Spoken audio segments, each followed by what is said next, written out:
Здравейте, приятели! Днес искам да направя 20 факта как са произлезли дроновете. Не знам дали ще ви е интересно, но надявам се да ви харесам. Здравейте, аз съм Георги.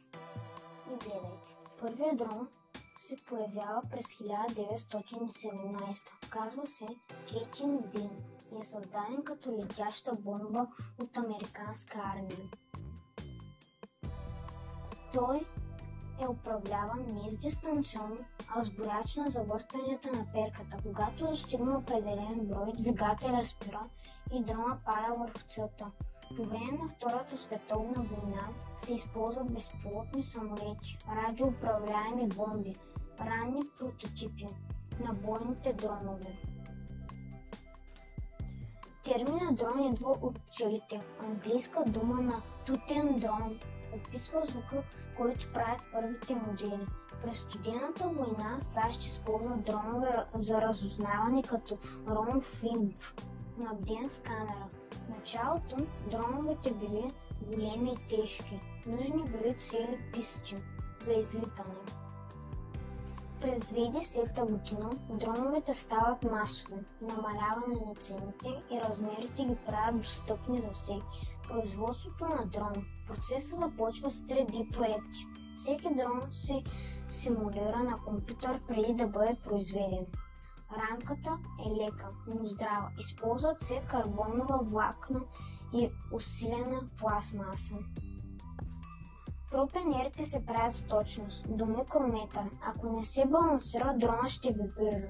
Моторите са сърцето на движението. Безчетковите електромотори се сглобяват индивидуално. Платката с микропроцесор управлява всичко от стабилността до GPS, компас и камера. Всеки дрон има набор от сензори – гироскоп, акселерометър и барометър. Следят положението във въздуха. Батерията са обикновено литиево-полимерни. Те са леки, мощни и презареждащи се.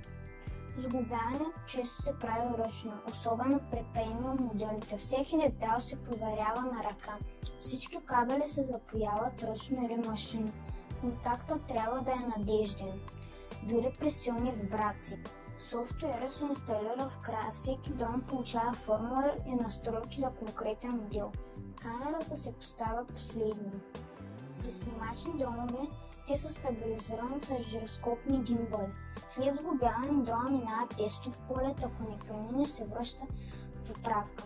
Накрая се опакова с индустриално си и зарядно и е готов да лети в ръцете на новия си пилот.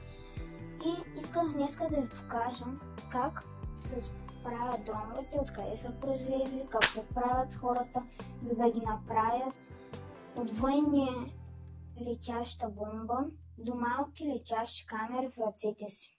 Надявам се, че това видео ви е харесало. Ако е така, абонирайте се за канала.